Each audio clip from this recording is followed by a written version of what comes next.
I didn't watch anime until we started doing this pod, and I feel like as a person that when you first get introduced to anime, you either go one of two ways. You either kind of get really into it and actually care about the animes and the stories and shit like that, or you become a degenerate. And I picked the degenerate side. I got ice in my veins. Walk like a champion, champion, champion. I'm so cold-blooded, I fear nobody. Ain't no letting down, I won't let you down. 'Cause I got ice in my veins. I talk like a champion, like a champion. I'm so cold-blooded, I'm so cold-blooded. I fear nobody, I fear nobody. I walk like a champion. Like, Milwaukee, Miami was whatever. We talked about the next thing. I mean, I was gonna say, what do you think about there was the report that Jimmy is probably looking for a big time contract. Do you think that this playoffs has anything should affect it at all? Because I mean, we know what Jimmy's like. We saw what he did in the bubble last year, and we see has one more year on his contract though, right? Yeah. Okay. But like, do you think Jimmy Butler? there might be a lot being up for sale. I like a Jimmy Butler. Look, man, look, I don't think that one playoff series. I mean, we're all prisoners of the moment to an extent, right? Like I remember having this conversation with my boy at a brewery a few weeks ago about Paul George, right? Mm-hmm. And like, and he was like, oh yeah, he chokes in the playoffs all the time. I'm like, well, no, he really doesn't. He just had one really bad playoff run. But if you look at it over the course of his career, he's like a 23, 24 point per game scorer in the playoffs. Like, and he's a lockdown defender as well. You know, so I think that this one bad, we can agree, this was a bad series for Jimmy Butler, but it shouldn't define Jimmy Butler, who he is, his work mentality, and how he makes other guys play harder around him. Yeah. I agree with that. Like, Jimmy's my guy. Like, outside of Luka, like, I honestly think my favorite outside of Luka and like LeBron and shit, I would say like my favorite players in the league are Jimmy and Dame. And like it's more than just what they do on the basketball court, but like Jimmy provides a lot to a team. Like, he really does. And I definitely think he's deserving of an extension. I think the Heat is a good fit for him, the organization. Interesting as to where they go from here, because I honestly don't think they need to tweak much of their core in general. I would say you find someone to replace Iguodala and Ariza. You know what I mean? It's what the fuck happened to Tyler Herro? Also, they're tired. They were a 7 seed last year. They had to do a lot of work to get to the finals last year. And then as you're seeing with all those top 4 teams from last year, they're not doing as great. So there's a lot of things that go into it. Again, game planning, personnel. Like I've been saying, Giannis not being able to be Bam not being able to guard Giannis, I think, is a big reason. That's why Giannis is able to do whatever he wanted. But Brook Lopez cooking forces that, and they also don't have another big. So you have Trevor Ariza, Trevor Ariza's not bad, but he's not the Trevor Ariza of old. Is guarding Giannis when Bam was the Giannis stopper. You know, I feel like Alt-Right Myers. Maga Myers not being there, he was a big body who could stay with Brook Lopez, last year. Same thing. Kelly Olynyk provided nothing defensively, but he was able to kind of run an offense. I would say he was able to stretch the floor, and you saw the same thing. And also, I think where you saw it on the defensive end as well, with the absence of Jay Crowder.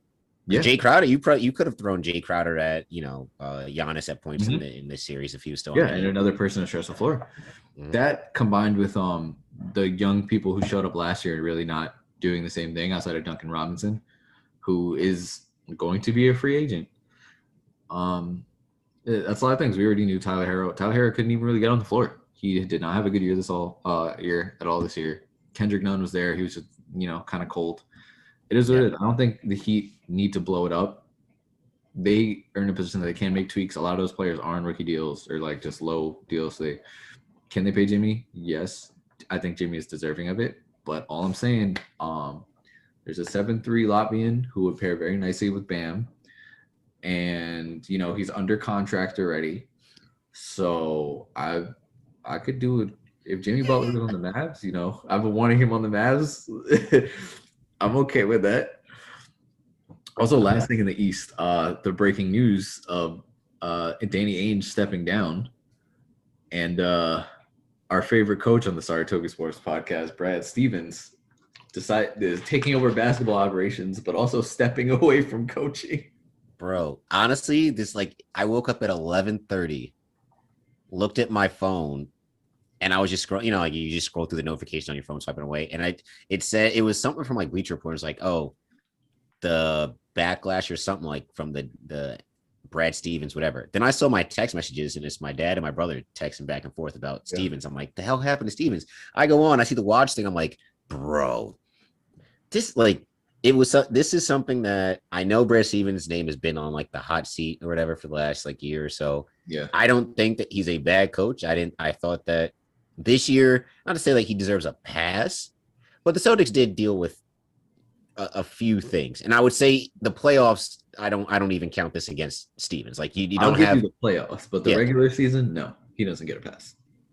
Because playoffs, you don't have JB, you don't have Kemba for 2 of the games. Not that it was gonna matter, but I don't think that like in the guise of like, oh, Stevens was a bad coach. I don't think he was. I think he just overachieved too early. Like if they don't go to the Eastern Conference Finals those 2 years with Tatum and the boys, we're just talking about, all right, the Celtics are this is when the Celtics should have been like reaching their peak. Because you saw the progression of Jaylen Brown this year, right? Like he has gone to an all-star level player. Yeah. But this whole thing is just weird because one, what makes Brad Stevens qualified to be a president of basketball operations in only this was his 6th year as a head coach? Yeah, I got a lot coming from college, right? I just don't understand the move. I also laugh at the fact that Danny Ainge is retired and the fact that Kyrie Irving single-handedly destroyed the Boston Celtics by 1, leaving, 2, stepping on the logo, and 3, beating the Celtics so bad that Danny Ainge had to retire. Yeah, I mean, that's honestly hilarious because I don't think Danny Ainge has been a bad GM. Again, I agree with you. I don't think Brad Stevens is a bad coach. I like where it's like everything, our outlook on him is skewed because he did overachieve early on. But he was someone that I feel like needed to be reevaluated because he was looked at as such a great coach. I don't think he's bad. I don't think he's as great as everyone thinks he is. And we've had this conversation on this podcast before. I mean, my thing is, at least now all the assets Danny Ainge got are going to be used. I hope they're not just going to sit there because they haven't been the best with the draft picks. So, but I don't give Brad Stevens a pass for this year. I give him a pass on the playoffs, losing Jalen. But you had 2 all-star players on a team that was a 7 seed basically all year. I'm not giving you a pass for that. You've done more with less. So Kemba's hurt? Cool. Kemba's always hurt. What is the excuse? Like I hear I hear what you're saying, right? Because obviously, like, yes, you have, and especially because this was Jaylen Brown's like coming out year, basically. Yeah. Kemba was out for that first 2 months. They weren't even playing him on back-to-backs. Here's what I give. The Daniel Theis move was dumb. Say that again. The Daniel Theis move was dumb.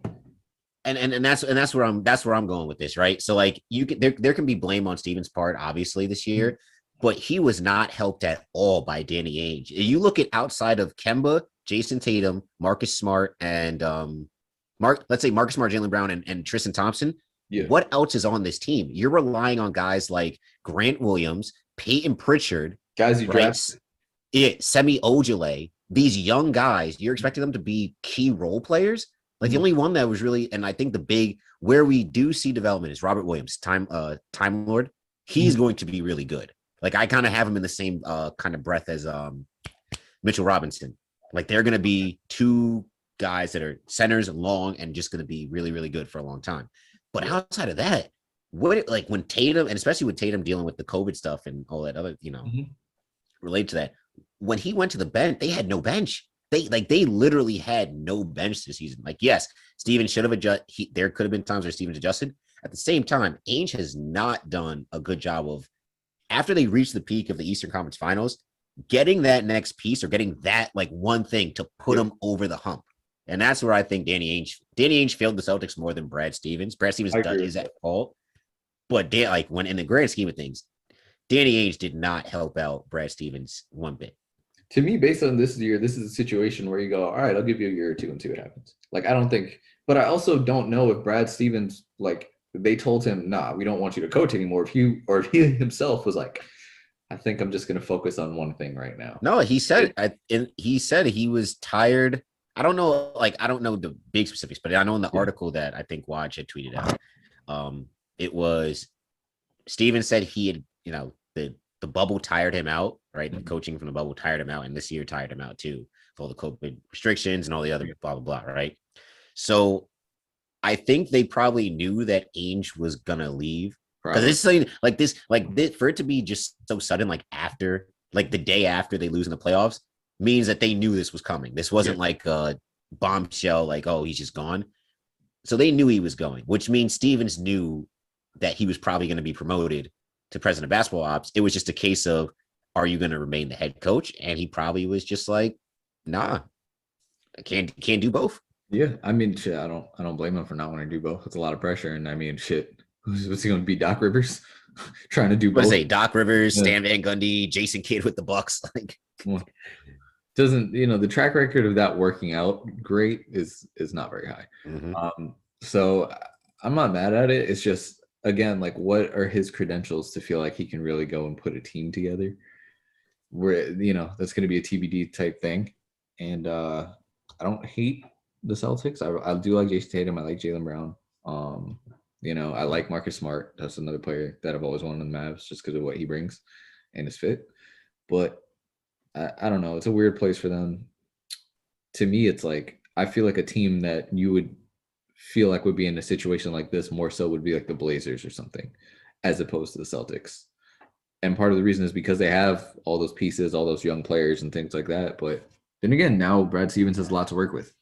So he has a bunch of picks to work with. He has a bunch of young players to work with. We're really going to see what's going to happen.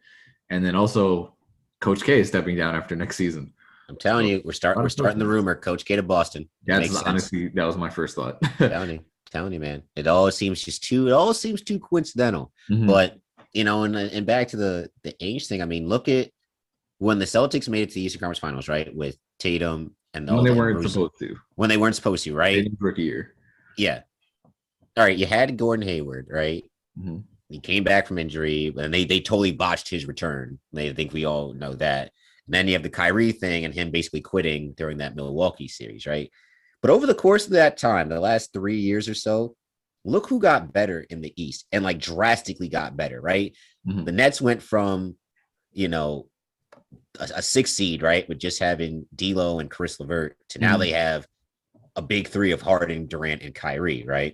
Ironically, you have the Sixers, the budding of, we knew Joel Embiid was going to be a star, but Joel Embiid became an MVP candidate, right? They got Seth Curry, they got Dwight Howard, they built a team, right? The Bucks, right, making the big move to go get Drew Holiday, who was monumentally better than Eric Bledsoe, right? Heck, even the Knicks this year and the Hawks. Teams that got better as the Celtics kind of just stayed, like the Celtics kind of just stayed on this plane of like, all right, we know we can get to these. Everyone around them got better, and everybody else got better, and that's so you get too complacent, and this is what happens. And I guess we'll see. And who knows if Jaylen and Tatum even stick around? Exactly. I mean, it'll be.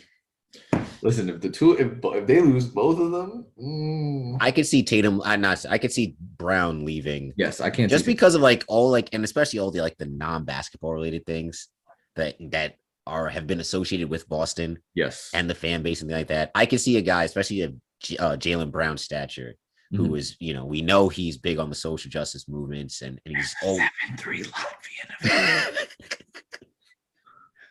Oh man, but. It's not so. It's not looking. It might be a better fit.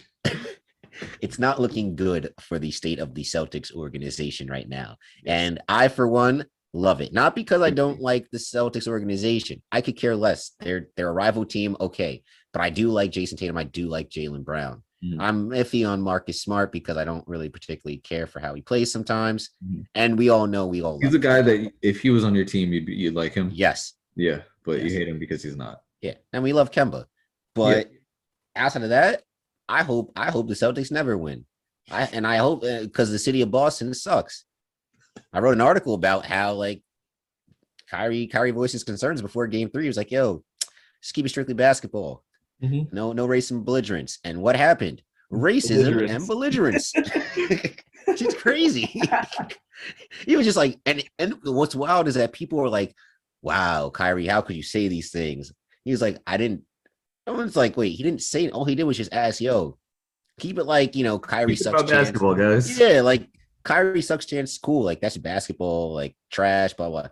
Niggas throwing water bottles. Bro, do you know how hated you have to be to get a Kyrie sucks or an F Kyrie chant at a baseball game, a basketball game, and a hockey game? They just want to be New York.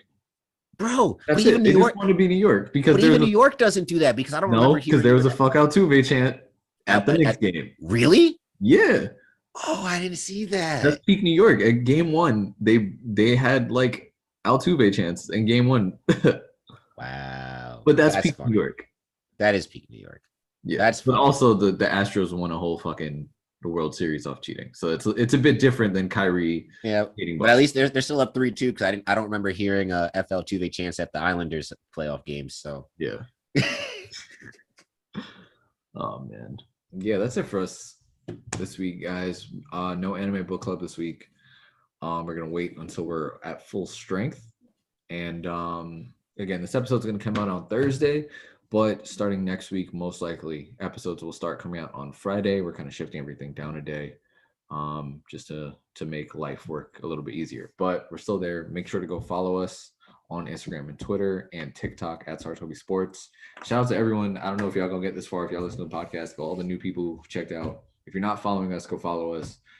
We got a TikTok that's blowing up over there, which is great. Shout out to JT for having his Amber take.